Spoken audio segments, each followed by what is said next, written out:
আসসালামু আলাইকুম প্রিয় ফেসবুক বন্ধুরা।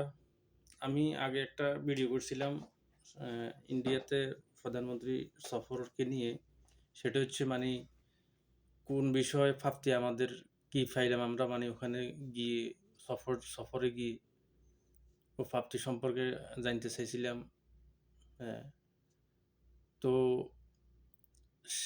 প্রধানমন্ত্রী উপস্থিত থাকাকালীন ভারতে উপস্থিত থাকাকালীন বাংলাদেশে ঢুকে বিএসএফ গুলি করে মানুষকে হত্যা করেছে। এ নিয়ে কোনো কথাবার্তা উঠে নাই। কোনো প্রতিবাদ বা কোনো হত্যাকাণ্ড, বর্ডার হত্যাকাণ্ড যেন সংঘটিত না হয় এগুলো নিয়ে কোনো কথাবার্তা হয়নি। তো দুঃখের সাথে বলতে চাইতেছি যে কোনো প্রাপ্তি নেই। ভারতে যে আমাদের বন্ধু রাষ্ট্র বলে সবসময় এরা আমাদের থেকে নিয়ে যাইতেছে সবসময়। আমাদের প্রাপ্তির খাতা শূন্য। তো এই দুঃখের বিষয় হচ্ছে জুলাইতে প্রধানমন্ত্রী আবারও সফরে যাবেন। আমার কথা হচ্ছে একেকটা সফরে মনে করেন ১৫০, ২০০, ৩০০ লোক পর্যন্ত থাকে শেখ হাসিনার সফরসঙ্গী। এত লোকের ব্যয় বহন করে মনে করেন এখন গেছে, এখন কাজটা সারিয়ে আসতে পারে নাই। দরকার হলে আরো ২ দিন থাকতো, আর ১ সপ্তাহ থাকতো। থাকি মনে করেন জোরে যে না গিয়ে ওই কাজটা এখন করে আসতো। তো যাই হোক সফর করবে ভালো কথা, দেশের অর্থকড়ি নষ্ট করবে সফরে গিয়ে। তবে সফরে গিয়ে কোনো প্রাপ্তির খাতা যদি শূন্য থাকে তা হচ্ছে খুবই দুঃখজনক। হাসান মাহমুদ উনি হচ্ছে পররাষ্ট্রমন্ত্রী। উনি বলতেছে যে ভারতের প্রধানমন্ত্রী আর নাকি বাংলাদেশের প্রধানমন্ত্রী একই। আমি কমেন্টে এই এ লিঙ্কটা দিব, সবাই দেখবেন। আমি হাসান মাহমুদের পররাষ্ট্রমন্ত্রী হাসান মাহমুদের কাছে প্রশ্ন রাখবো যে কিভাবে আপনি একই বললেন? কেন একই বললেন? একই বলার যুক্তিটা কি আপনি একটু বলবেন? কেন আপনি একই বললেন? ভারতের প্রধানমন্ত্রী বাংলাদেশের প্রধানমন্ত্রী একই। এই বিষয়টা আপনি ক্লিয়ার করবেন। আর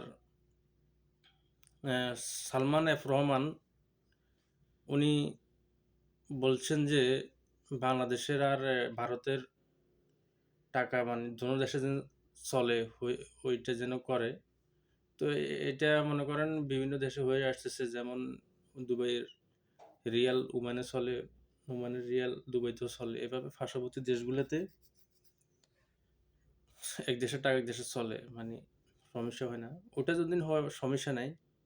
তবে বিতর্কত যদি ছাপায় দেওয়া হয় যে ইন্ডিয়ার রুপি বাংলাদেশে মনে করেন, ওটা যদি ছাপায় দেওয়া হয় তাহলে এটা কোনোভাবে বাংলাদেশের মানুষ এটা বরদাস্ত করবে না। তো ইন্টারনালি যারা মনে করেন দেশের দত্তাকর্তা আছে তারা মনে করেন মানে কোনো নিউজ দিতে পারতেছে না। সর্বক্ষেত্রে তারা মনে করেন ব্যর্থ নিউজ আমরা দেখি। তো এই প্রাপ্তির খাতা শূন্য, এটাই আমাদের খুবই দুঃখজনক। কেউ যদি জানেন কি প্রাপ্তি সফরে তো জানাইয়েন। তিস্তা চুক্তি আজ পর্যন্ত হয়নি। যেতে বুঝজ্ঞান হয়েছে ওই থেকে শুনে আসতেছি তিস্তা চুক্তি। এটা আজও সম্পূর্ণ হয়নি। যদি আপনার এত বন্ধুরাষ্ট্র হয় তো কেন এই সামান্য জিনিসটা করতেছে না? তারপরে ভুটানে, নেপালে কেন বাংলাদেশকে যাতায়াতের সুবিধা করে দিতেছে না ওই বন্ধুরাষ্ট্র? আসলে যারা বন্ধু বলে এরাই দেশের শত্রু। এরাই মনে করেন বন্ধুর নামে এরাই শত্রু। শত্রু না হলে কেন তারা ভুটানে, নেপালে আমাদেরকে ব্যবসা করার জন্য অনুমতি দিতেছে না, যোগাযোগ করার জন্য যাওয়ার জন্য অনুমতি দিতেছে না? কেন? কিসের বন্ধু তারা আমাদের? যদি বন্ধু হবে তাহলে এই তিস্তা চুক্তি, নেপাল, ভুটান যাতায়াতের এগুলো ব্যবস্থা করত। এরা যদি বন্ধু হবে তাহলে সীমান্তে মানুষ হত্যা করত না। তারা সবসময় বাংলাদেশকে ব্যবহার করে তারাই উপকৃত হচ্ছে। বাংলাদেশের মানুষের কোনো সুযোগ সুবিধা বা কোনো কিছু এরা করে না। এদের বগল তলে ইট। এরা সবসময় মুসলমানদেরকে হিংসা করে। মুসলমানদেরকে এরা সর্বক্ষেত্রে এরা মনে করেন চায় ধ্বংস করার জন্য।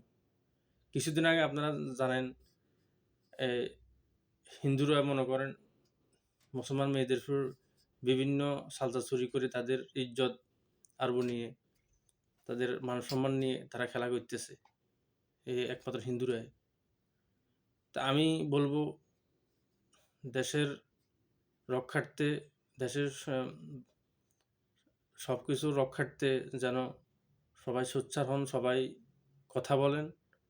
যারা এই পর্যন্ত ভিডিওটি দেখছেন তাদেরকে ধন্যবাদ। ভিডিওটা শেয়ার করেন যেন সর্বোচ্চ পর্যায়ে পৌঁছে এই ভিডিওটা। ধন্যবাদ সকলকে। আসসালামু আলাইকুম।